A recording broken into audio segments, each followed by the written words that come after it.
Hello friends, welcome to our channel box office blockbusters. কথা বলবো মির্জা এই মুভির 31 দিনের কালেকশন নিয়ে, রাজকুমার এই মুভির 31 দিনের কালেকশন নিয়ে। আপনি জানিয়ে দেই, সুপারস্টার সাকিব খান স্যার তার রাজকুমার তার ক্যারিয়ারের কিন্তু সবচেয়ে বড় বিগ বাজেট ফিল্ম। দর্শকদের ভালোবাসায় মুভিটি কিন্তু অলরেডি একটি ভালো কালেকশন করেছে। মুভিটি 30 কোটি প্লাস বিজনেস করেছে। আপনি জানিয়ে দেই, মুভিটি ইউকেতে রিলিজ হয়েছে, নতুন লোকেশনে রিলিজ হওয়ার কারণে কিন্তু মুভিটি সেখান থেকেও ভালো কালেকশন করেছে। রাজকুমার হতে পারে 35 কি 40 কোটি প্লাস বিজনেস করতে পারে। কথা বলবো এই দুই টিমের কালেকশন নিয়ে। ভিডিও ভালো লাগে তো লাইক করবেন, এবং এখন যে বক্স অফিস ব্লগ বা চ্যানেলটি সাবস্ক্রাইব না করে থাকেন, সবার আগে সকল লেটেস্ট আপডেট এবং বক্স অফিস কালেকশন জানার জন্য আমাদের চ্যানেলটি সাবস্ক্রাইব করে নেবেন। প্রথমত বলবো মির্জা নিয়ে বাঁচলো 4 কোটি টাকা। লিড হলো অঙ্কুশ হাজরা স্যার, 31 দিন কমপ্লিট করে নিয়েছে।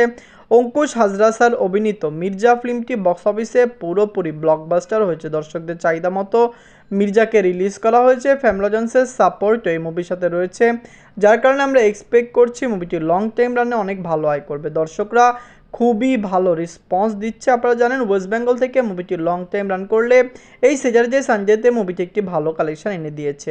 এদের 31 দিনে ওয়েস্ট বেঙ্গল থেকে আয় করেছে 5 লক্ষ রুপি।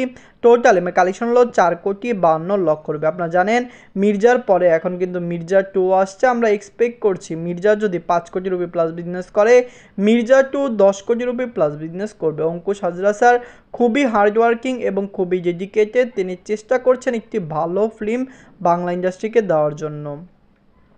এখন কথা বলবো রাজকুমার নিয়ে বাঁচলো 10 কোটি টাকা। লিড হলো সুপারস্টার সাকিব খান স্যার, 31 দিন কমপ্লিট করে নিয়েছে।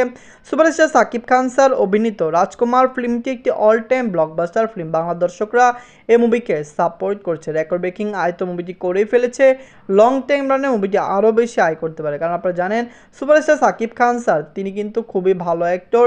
তার তুফান যেরকমভাবে হাইপ ক্রিয়েট করেছে 50 কোটি নয়, এবার কিন্তু টার্গেট বা লক্ষ্য 100 কোটি রুপির, যে 100 কোটি টাকা প্লাস বিজনেস তুফান করতে পারবে বাংলা ইন্ডাস্ট্রিতে। যদি 100 কোটি টাকার ফিল্ম আসে, এটি বাংলা ইন্ডাস্ট্রির সকল রেকর্ড ভেঙে দিবে, বাংলা ইন্ডাস্ট্রির চেহারাই পাল্টিয়ে দিবে। যাই হোক, রাজকুমার নিজের 31 দিনে বাংলাদেশ থেকে আয় করেছে 10 লক্ষ টাকা, ইউএসএ কানাডা মার্কেট থেকে আয় করেছে 4 লক্ষ টাকা, অস্ট্রেলিয়া মার্কেট থেকে আয় করেছে 3 লক্ষ টাকা, জার্মানি থেকে আয় করেছে 4 লক্ষ টাকা, ইউকে থেকে আয় করেছে 6 লক্ষ টাকা, মুভিটি ওয়ার্ল্ড মার্কেট থেকে আয় করেছে 27 লক্ষ টাকা। টোটাল কালেকশন হলো 30,56,00,000 টাকা। আপনারা যদি এখনও রাজকুমার না থাকেন, দেখবেন সুপারস্টার সাকিব খান স্যার অভিনীত রাজকুমার ফিল্মটি কেমন হয়েছে, লং টাইম রান কত টাকা আয় করতে পারে।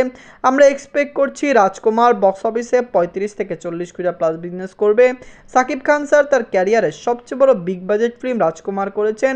আশা করছি মুভি বক্স অফিসে একটি সাকসেসফুল কালেকশন করুক। ধন্যবাদ।